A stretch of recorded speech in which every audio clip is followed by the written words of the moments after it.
গতকাল ছিল আমার বড় মাসি আর আব্বার অ্যানিভার্সারি, আর তার জন্য কিন্তু আমি এখানে একটা রেডি নিয়েছি। আর এবারের কিন্তু এটা আমার নতুন ড্রেস। তো এই ড্রেসটা কিন্তু আমি আমাদের চাকদার ভি মার্ট থেকে কিনেছি, তাই সেটাই পরে নিয়েছি আর সেটাই তোমাদের সঙ্গে একটুখানি শেয়ার করলাম। এরপরে দেখো এখানে ছেলেকেও কিন্তু একদম রেডি করে নিয়েছি, আর ছেলে দেখো এখানে তোমাদের সবাইকে হ্যালো করে দিচ্ছে। ও রেডি হয়ে গেছে, ওকে কেমন লাগছে তোমরা বলো। আর এরপরে দেখো আমরা মা ছেলে দুইজন মিলে কিন্তু রেডি হয়ে বেরিয়ে পড়ছি ওই বাড়ি যাব বলে, মানে আমার বাপের বাড়িতে, আমার মাসির বাড়িতে যাব বলে। তো চলো, এরপরে দেখো বাপের বাড়িতে চলে এসেছি। এসে এখানে মামি দিদা বসে আছে, মামি দিদাকে নিয়ে নিলাম। আর তার সঙ্গে কিন্তু আমার বড় কাকা আর আমার মেজমাও কিন্তু এসে দেখছি ওরাও এসেছে। তো সেখানে বড় কাকাকে বলছি একটুখানি তুমি হ্যালো করে দাও, তা বড় কাকাও হ্যালো করে দিল তোমাদের সবাইকে। এরপরে দেখো আমি টলটলকে বলেছিলাম যে একটুখানি কেক নিয়ে আসিস, আমি এখান থেকে পেমেন্ট করে দিয়েছি আর ও কিন্তু কেকটাকে কিনে এনেছে। তো কেকটাকে নিয়ে এরপরে আমি সকাল থেকে কিন্তু কোনো উইশ করিনি, কারণ এই সারপ্রাইজটা দেবো বলে। তাই ভাইকে দিয়ে এই কেকটা আনিয়ে আমি সন্ধেবেলা ছেলেকে নিয়ে চলে এসেছিলাম বড় মাসি আব্বাকে এই সারপ্রাইজটা দেবো বলে। ছোট্ট একটা ছোট্ট কেক, আর এই কেকটা নিয়ে কিন্তু আমি চলে গেছিলাম।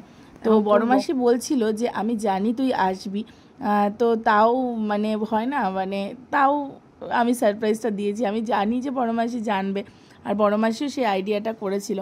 তো আমাদের কিন্তু আজকে সেরকম খাওয়া দাওয়া হয়নি, কারণ আমার হাজব্যান্ডের যেহেতু আজকে বিশিপ ছিল, তাই আমরা খাওয়া দাওয়াটা আজকে করিনি। আমরা এই ট্রিটটা কিন্তু আমাদের সোমবার হবে, কেননা আমাদের তার আগে কোনো টাইম হচ্ছে না, কারোরই কোনো ঠিকঠাকভাবে টাইম হচ্ছে না।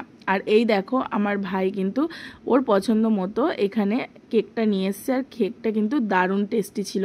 বাটার স্কচ ছিল আর এগলেস ছিল, আর এখানে কিন্তু উপরে লেখাই আছে আব্বা অ্যান্ড বড় মাসি। এবার তোমরা ভাবছো তো যে আব্বা আমি কেন বলছি।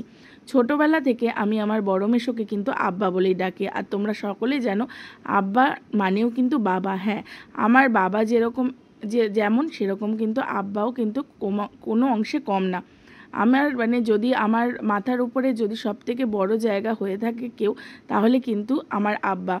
ঠিক আছে, তো দেখো এখানে আমার আব্বাকে আমি ধরে তুলে দিলাম, আমি আর বড় মাসি দুজনে মিলে আব্বাকে এখানে ধরে তুলে দিলাম। তুলে দেওয়ার পর তারপরে বড় মাসিও একটুখানি অসুস্থ, সবাই অসুস্থ, তাই চেষ্টা করি ওরা সেরকম বাইরে বেরোয় না খুব একটা, তাই চেষ্টা করি যে ঘরের মধ্যে থেকেই এরকম ছোট ছোট যাতে তাদের দিনগুলো স্পেশাল করা যায়। আর এখানে দেখো আব্বা বসে আছে একটা নতুন পাঞ্জাবি পরে, তারপরে এখানে মনে হয় রাত্রে খাওয়ার জন্য কিছু জিনিস আনিয়েছে। আর এই যে আমার মা আর ওখানে বাবানও কিন্তু বসে আছে, ও তো খুব হ্যাপি।